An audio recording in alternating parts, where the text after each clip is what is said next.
छत्तीसगढ़ के अंबिकापुर में धान की फसल पक्का तैयार है, लेकिन किसान खुश होने की बजाय चिंता में हैं।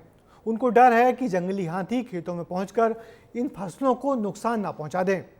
क्योंकि एक तरफ वन विभाग हाथियों से सुरक्षा देने में नाकाम है, तो नुकसान होने पर मिलने वाला मुआवजा भी बहुत थोड़ा है। हर साल हाथी हजारों एकड़ की फसलों को बर्बाद कर देते हैं।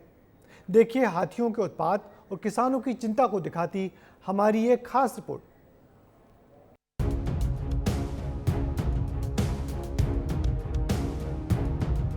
चिंता में किसान, पक गई है धान, हाथी कर न दे फसल का नुकसान। सरगुजा के खेतों में उम्मीदें लहलहा रही हैं। धान की बालियां सोने की तरह चमक रही हैं। पूरी फसल पककर तैयार है, लेकिन किसान खुश भी नहीं हो सकता। किसान सपने सजोने में भी डर रहा है। उसे डर है कि कहीं हाथी खेतों का रुख ना कर ले, खेतों की तरफ ना आ जाएं और उनकी मेहनत, सपने, उम्मीदों को रौंद ना दें। तो में धान की फसल पककर तैयार हो चुकी है। किसान धान काटने की तैयारी में लगे हुए हैं, लेकिन किसानों को डर इस बात का है कि हाथी कहीं उनके फसलों को बर्बाद न कर दें। ऐसा इसलिए कि पिछले 2.5 साल में हाथियों ने 7,000 हेक्टेयर से अधिक क्षेत्र में लगे फसल को बर्बाद कर दिया है और किसानों को मुआवजा के नाम पर प्रति एकड़ मात्र 9,000 रुपये मिलता है। हाथियों का आतंक लगातार बढ़ रहा है। साल दर साल खतरा बढ़ रहा है। आंकड़ों में देखेंगे तो आप भी समझेंगे कि ये किसानों की चिंता क्यों बढ़ी हुई है। सरगुजा में हाथियों का आतंक अगर देखें तो सरगुजा रेंज के जंगलों में 120 हाथी घूम रहे हैं। 2.5 साल में 105 लोगों को कुचलकर इन हाथियों ने मार डाला है। 2.5 साल में 26 ग्रामीणों को घायल भी किया है।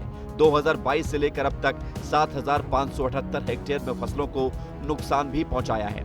2.5 साल में हाथियों ने 3,473 मकानों को भी तोड़ डाला। 2.5 साल में 74 मवेशियों को भी मार डाला है। यही वजह है कि चिंता अब किसानों की बढ़ गई है। सब फसल मन ला खायल और आदमियों ला मारेल। हाँ, और अभी तो नहीं आई से भाई आए वाला है हाथिया।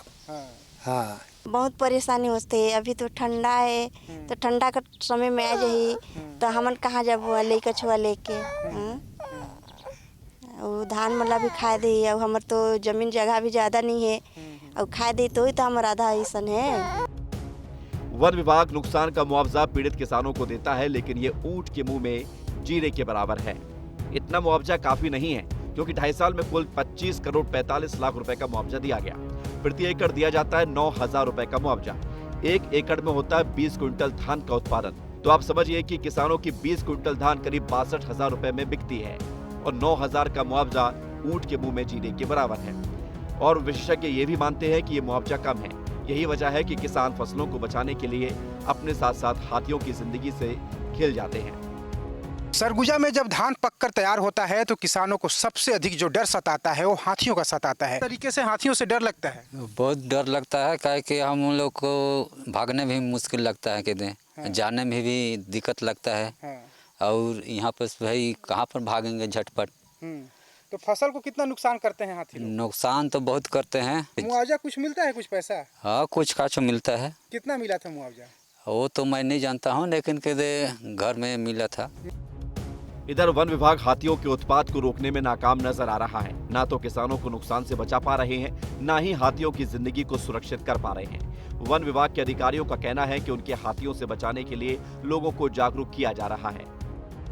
निपटने के लिए यही है कि लोगों को सतर्क करना चाहिए। लोगों को समझना पड़ेगा कि हाथी क्यों आ रहा है खेत में और खेती को क्यों नुकसान कर रहा है। लोगों का हाथियों के प्रति विश्वास बनाए जाने के लिए क्षतिपूर्ति राशि बढ़ाई जानी चाहिए, जिससे लोगों में विश्वास पैदा होगा और वो हाथियों के प्रति थोड़ा और संवेदनशील हो पाएंगे। वर्तमान में सजग ऐप है और साथ में हमारे हाथी मित्र दल हैं, रैपिड रिस्पांस टीम है। ये लगातार हाथियों को ट्रैक कर रही है और हर दिन शाम को आकाशवाणी से भी हमारे यहाँ हाथियों की उपस्थिति का प्रसारण किया जाता है। इन तरीकों से हम लोग अभी वर्तमान में हाथियों को ट्रैक कर रहे हैं और आम जनता को सूचित कर रहे हैं। साथ ही कई आधुनिक उपाय भी किए जा रहे हैं। बरसात का मौसम खत्म हो चुका है। ऐसे में हाथियों और इंसानों के बीच संघर्ष की स्थिति और बढ़ेगी। जंगलों में चारा खत्म होने के बाद हाथी खेतों का रुख करेंगे। नुकसान पहुंचाएंगे और किसान अपनी फसलों को बचाने के लिए जतन करेंगे, जिससे करंट से हाथियों की मौत की घटनाएं भी सामने आएंगी। अब जरूरत वन विभाग को बेहद सतर्क रहने की है, ताकि इंसानों के साथ साथ हाथियों की जान भी सलामत रहे और किसानों की मेहनत भी बर्बाद ना हो। इतना तो साफ है कि हाथी और इंसानों के बीच संघर्ष बढ़ रहा है और इसका सबसे बड़ा वजह है कि जब हाथी फसलों को बर्बाद करते हैं तो किसानों को बेहद कम मुआवजा मिलता है। अब सरकार को इस दिशा में ठोस पहल करने की जरूरत है कि किसानों को सही मुआवजा मिले। वीडियो जर्नलिस्ट प्रशांत यादव के साथ दिलीप जायसवाल, विस्तार न्यूज। तो देखा आपने किसानों के लिए ये वक्त कितना चुनौतीपूर्ण है। एक तरफ अपनी फसल की चिंता है तो दूसरी तरफ जान का खतरा भी। लेकिन किसान करें भी तो क्या करें, वन विभाग से मिलने वाली मदद काफ़ी नहीं है। यही वजह है कि किसान अपने स्तर पर फसल बचाने का इंतज़ाम करते हैं और फिर हाथी और मानव के बीच संघर्ष की स्थिति बन जाती है, जो इंसानों और हाथियों दोनों के लिए ठीक नहीं है।